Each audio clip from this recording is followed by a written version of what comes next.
This is the Big O Show. This is the Big O Show. All right, let's switch over. Let's talk a little hockey with the one and only David Dwork. Where is he? Is he there? There Hello. he is. How you doing, my brother? How you feeling?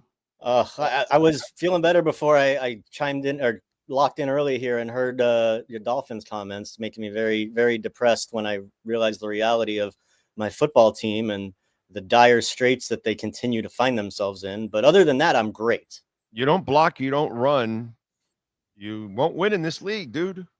You know what I mean? Everybody, I love the Baker Mayfield comparison, and it's like, well, you didn't mention that this past week they ran the ball 34 times for 122 yards, and that he has a 6'5" receiver in Mike Evans and a 6'2" receiver. It's a first-round pick, and Godwin's coming back. Now the guy that I wanted, actually, Tristan Wirfs. That's who I wanted in that draft. You know that, right? Yeah. It wasn't Tua or Herbert. I wanted Tristan Wirfs. That's who I wanted in the draft. That definitely rings true.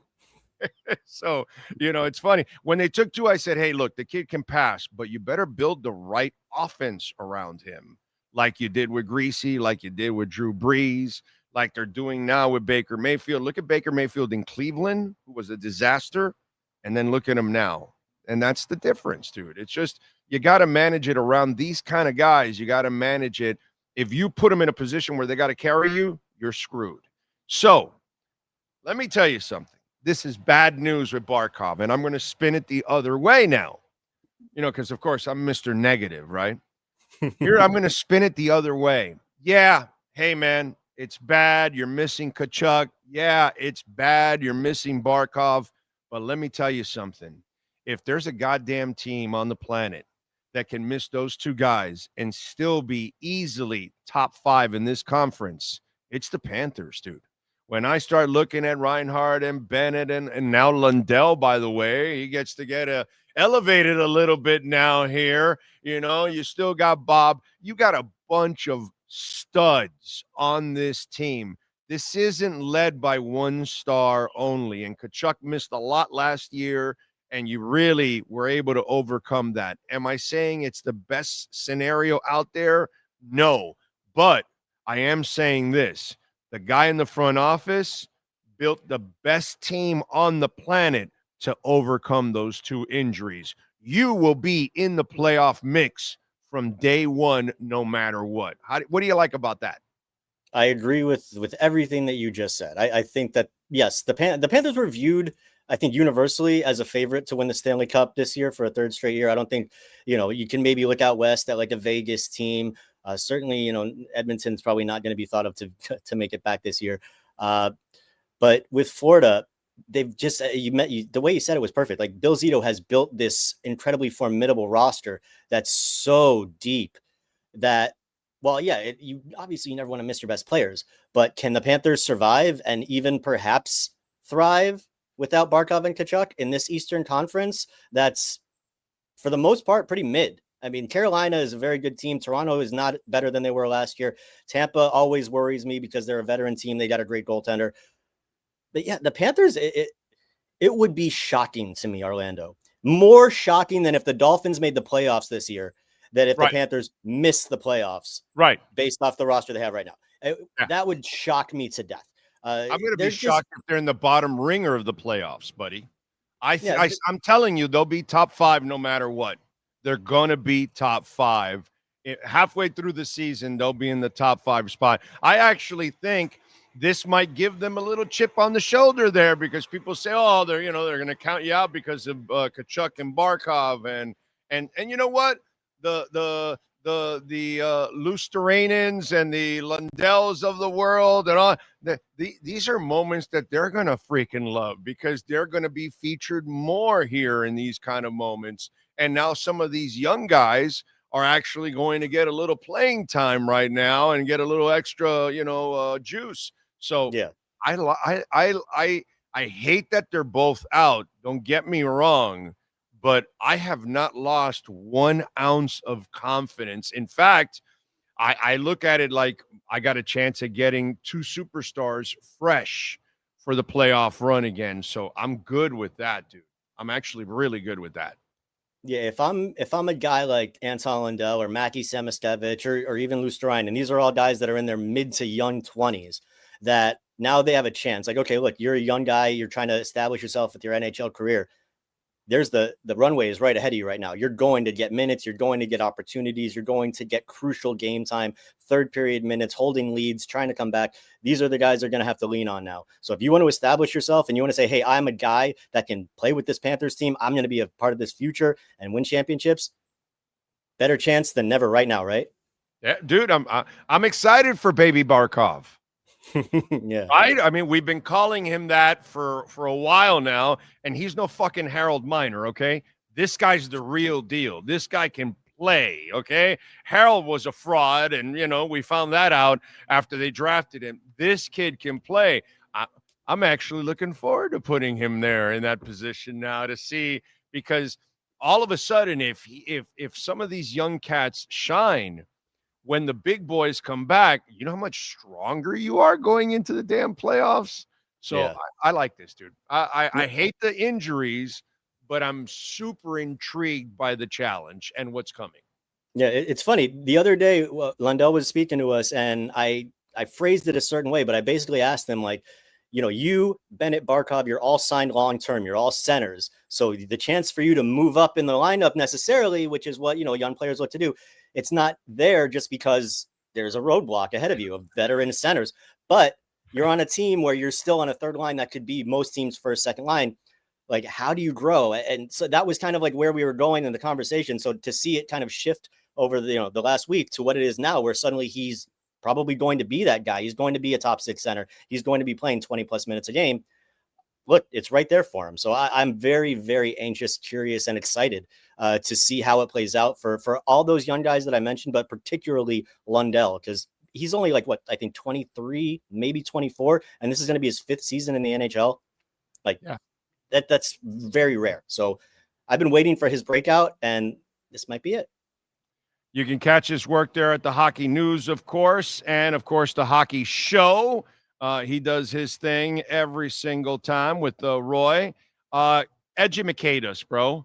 Can they play with the salary and all that kind of stuff and bring in a player, because we have this isn't like the Marlins pockets that, it's just bunny ears all the time.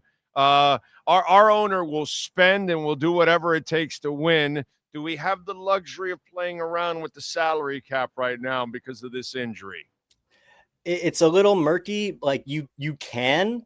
It's just the timeline could be skewed because now with the way that they've changed the rules for the salary cap in the playoffs, your roster needs to be under the salary cap, your active 20-player roster. So like there's still some flexibility there. But when you think of, okay, potentially you'll have Matthew Tkachuk back, his salary back for the playoffs. Potentially you have Sasha Barkov's salary back for the playoffs.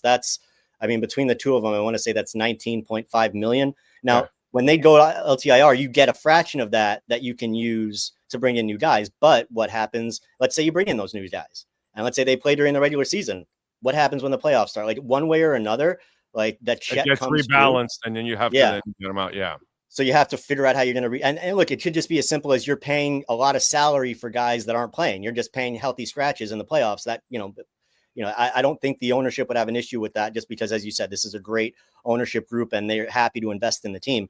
But it's there's going to be some juggling that's going to have to be done by Blvd, assuming he wants to add, whether it's a little something, whether it's another forward, a middle, bottom six guy. I don't know how he'd want to handle it if Barkov is in fact out long term. But there's options there for him, but it's not going to be as simple as in past years where you can use that entire salary for the remainder. Like now it's a little bit more limited. So I just go back to what your first point was, that they're very fortunate that they're not desperate to replace guys right now, that they can get by with what they have. Okay. So educate us again. Lusterein, Lundell, Samoskevich. We talked about some of the young guys that could elevate their game now while the big boys are out. Is there a name that we have not talked about that you're looking at on that roster or minor league or whatever? One guy you're saying, hey, look out for this guy during this time. His star may start shining. Who is it? I don't know if it's somebody who we're not familiar with, but as you were framing your question, the one guy that just stood out to me as somebody that we haven't discussed that could really step up and become the guy is Carter Intrigued. Verhaeghe. Carter Oh, Verhaeghe had a bit of a down year last year. that's true. His shooting percentage was cut in half compared to what it had been for his entire time with the Panthers. I think he was scoring at around a 15% shot success rate. Last year, it dropped to 8. Last year, he had I think 20 some odd goals, and most of which came in the second half of the season when he really picked it up. So this is a guy we know. He's a proven performer. He's clutch. He's got an amazing shot. He's going to get, just as we talked about with Lundell and those other guys, Verhaeghe is going to be somebody that's leaned on a lot. He'll probably get top power play time now with Barkov out. So he's somebody that I'm going to be looking at that could really step up and fill in. That is a fantasy hockey nugget for you also, since he kind of, had a little bit of a valley in his play last year. Now we might get a little peek here. I like that one a lot. All right, now I'll ask you the most unfair question of the entire interview. Barkov, what the hell do we know? It looks like a knee. Looked like he lost stability there. We're all hoping for the best. Do we know anything yet? I am in the process of getting some information out. What we saw yesterday did not look good. I will caveat that with Barkov has always been a guy who maybe doesn't look as good and then he's back before you think. And then with any kind of a ligament knee type thing, if they're worried about, and I'm not saying that's what it is, I'm saying just what we saw yesterday, the way that they were handling him, the way that they wouldn't let him put an ounce of weight on that leg. Yes, it looked really bad, but if you're not sure what's going on, you're going to take every millisecond of precaution. You're not going to let him do anything. You don't want to put, just in case it is bad, sure. You don't want any weight, or just for precautionary reasons. Hey, let's not put any weight on it just in case, and then we'll evaluate it or really find out what's going on. Yeah, no, I get you. Yeah, I get you. So I'm concerned just because of what I'm starting to hear. But again, we'll see if there's anything to confirm or put out, I will. But yeah, it's not an ideal situation just because, as you said, you miss Matthew Tkachuk already. It's just Sasha Barkov is such it's Barkov. Crucial. Oh, God. Yeah. I mean, I don't want to say he's like the Jenga piece that you can't pull out, but he does so much for this team, and he personifies what this team tries to do. Exactly right. Oh, it's not just what he does offensively. It's what he takes away from the other team that you don't even notice. The back checking, the boards plays, just the quick little stick lists that take away the puck and create possession for your team. He does so many of those things right. Now, granted, they've got a lot of guys that are following in that mold, but this is a guy who's won back-to-back Selke trophies. This is a guy who, he's potentially your MVP. So it's tough if he has to miss an extended period of time, which hopefully he doesn't. But it's tough. Oh, he's the heart and soul of the team. I know. I'm with you. I just hope we have. Just give me that the carrot is dangling. Give me okay, he's got an injury, but he's coming back. And then I think that really that puts wind in the sails for the team. All right, guys, let's go. We can fight through and we'll get our captain back. And I think that's all I want to hear, dude. That's all I want. I don't want to hear that he's gone for 26, 27. If I hear that he's coming back, I'll be just happy with that. And there's no hurry, actually.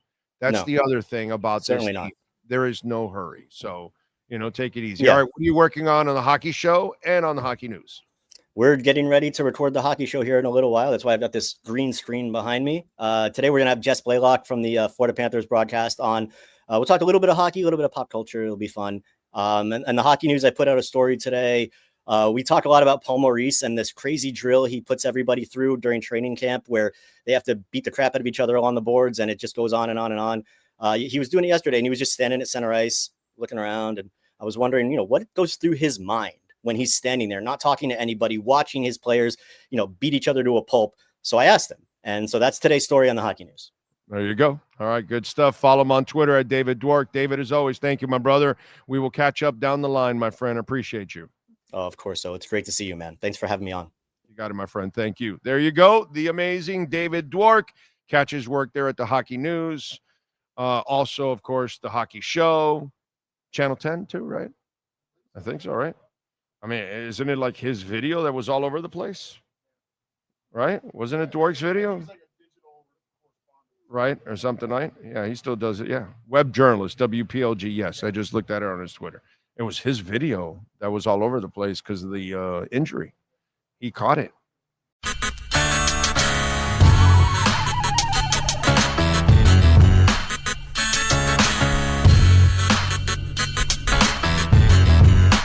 This is the Big O Show. This is the Big O Show.